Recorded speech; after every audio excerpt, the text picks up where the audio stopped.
Welcome back to my inner sanctum. I'm your hostess, Countess Elizabeth, mistress of the macabre. Airplane accidents are my specialty, if you couldn't tell, my fiends. I have several videos that involve airplanes: the Tenerife air disaster, the Comet airplane window malfunction, the Uruguayan rugby team airplane crash, just to name a few. I would like to give a brief shout out to Creepynews in his coverage of the deadliest airplane disaster in the Netherlands. You can check out his video on his channel, link in the description below. Today, I wanted to tackle the worst airplane disaster in the United States, American Airlines Flight 191. So, let us strap on our airline seats again and enjoy those complimentary snacks, so we can explore our grotesque curiosity. American Airlines Flight 191 was a regularly scheduled passenger flight operated by American Airlines from the O'Hare International Airport in Chicago, Illinois, to Los Angeles International Airport, or LAX, in Los Angeles, California. On May 25, 1979, the McDonnell Douglas DC-1010 operating this flight was taking off the runway 32R when it crashed into the ground after the left engine detached. All 258 passengers and 13 crew on board were killed, along with 2 people on the ground. With 273 fatalities, it's the deadliest aviation accident to have occurred in the United States. The aircraft involved was a McDonnell Douglas 1010,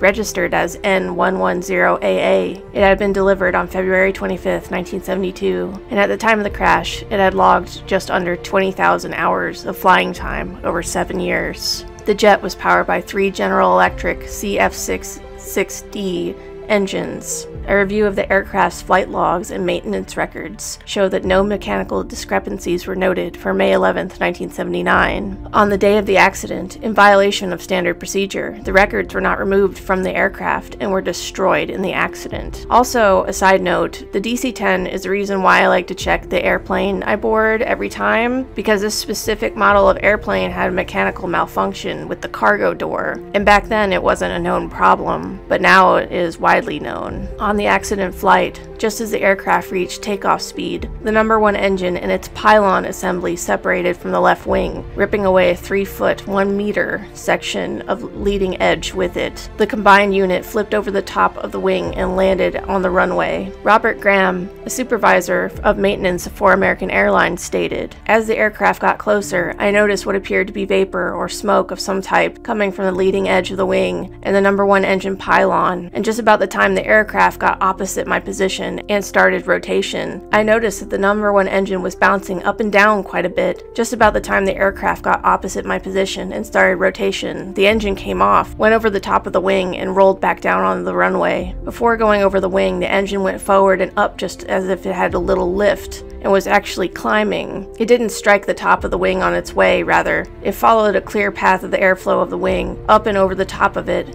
then down below the tail. The aircraft continued a fairly normal climb until it started to turn to the left, and at that point I thought it was going back to the airport. What was said in the cockpit in the 50 seconds leading up to the final impact is not known, as the cockpit voice recorder lost power when the engine detached. The only crash-related audio collected by the recorder is a thumping noise, likely the sound of the engine separating, followed by the first officer exclaiming, "Damn!" at which point the recording ends. This may also be why air traffic control was unsuccessful in their attempts to radio the crew and inform them that they had lost an engine. This loss of power did, however, prove useful in the investigation, serving as a marker of exactly what circuit in the DC-10's extensive electrical system had failed. In addition to the engine's failure, several related systems failed. The number 1 hydraulic system, powered by the number 1 engine, also failed, but continued to operate through motor pumps that mechanically connected it to the hydraulic system 3.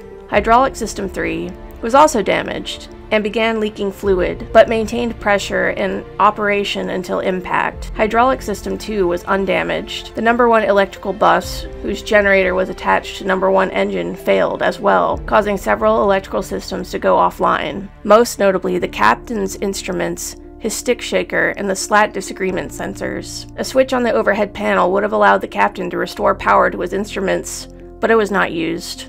Likely they didn't have enough time. The flight engineer may have been able to reach the backup power switch as part of an abnormal situation checklist in an effort to restore electrical power to the number 1 electrical bus. That would have worked only if electrical faults were no longer present in the number 1 electrical system. To reach that backup power switch, The flight engineer would have had to rotate his seat, release his safety belt, and stand up, since the aircraft did not get any higher than 350 feet or 110 meters above the ground. It was only in the air for 50 seconds between the time the engine separated and the moment it crashed. The time was not sufficient to perform such an action, so basically they just didn't have enough time to perform this action that could have saved their lives. In any event, the first officer was flying the airplane and his instruments continued to function normally. The aircraft climbed to about 325 feet, or 99 meters, above ground level, while spewing a white mist trail of fuel and hydraulic fluid from the left wing. The first officer had followed the flight director and had raised the nose to 14 degrees, which reduced the airspeed from 165 knots, or 190 miles per hour, to the takeoff safety airspeed of 153 knots, or 176 miles per hour, the speed at which the aircraft could safely climb after sustaining engine failure.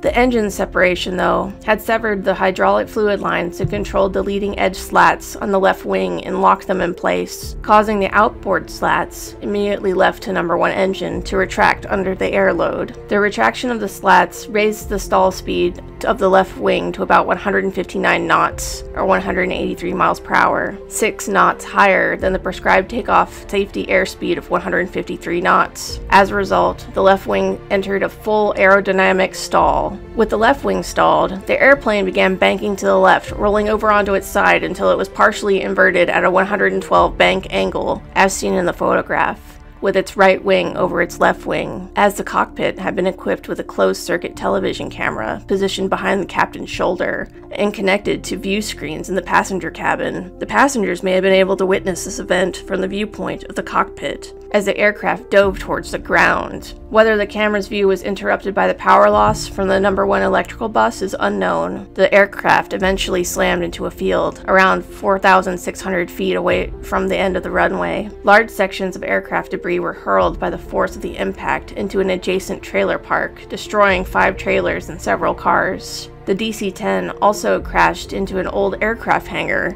located at the edge of the airport at the former site of Ravenwood International Airport, which was only used for storage. The aircraft was completely destroyed by the impact force and ignition of nearly full load of 21,000 gallons of fuel, and no sizable components other than the engine and tail section remained. In addition to the 271 people on board the aircraft, 2 employees at a nearby repair garage were killed, and 2 more were severely burned. The disaster and investigation received widespread media coverage. The impact on the public was increased by the dynamic effect of an amateur photo taken of the aircraft rolling that was published on the front page of the Chicago Tribune on the Sunday, 2 days after the crash. The findings of the investigation of the NTSB were released on December 21st, 1979. This gets a bit technical, so I'll just read what they said.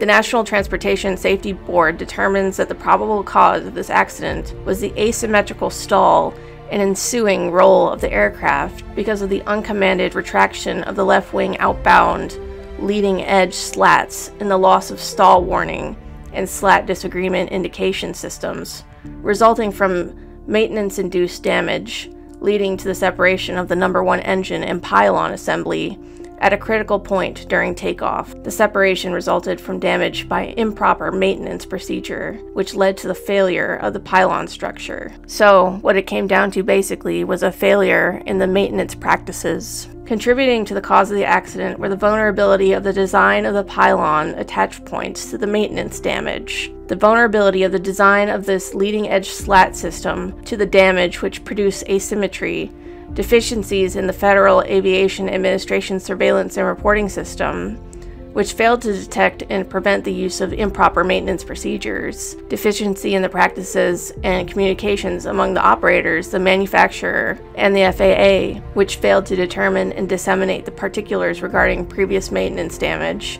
incidents, and the intolerance of prescribed operational procedures to this unique emergency. So what it comes down to was improper maintenance procedures, which caused the engine to fall off the plane. Well, that was truly a grotesque tale. This happens to be the worst airline disaster that occurred on U.S. soil. I already covered the second worst airplane disaster in the world, the Tenerife airplane disaster, and on a scale of worst airplane disasters in the world, this one only ranks as number 11. However, even though it ranks at number 11 in the world, as worse airplane disasters, it doesn't impede its effect on the lives of the family of those who were lost. May their souls rest in peace. Thank you for watching the video. Subscribe, like, and share if you would also like to keep exploring our grotesque curiosity. We'll meet again in the darkness of the night.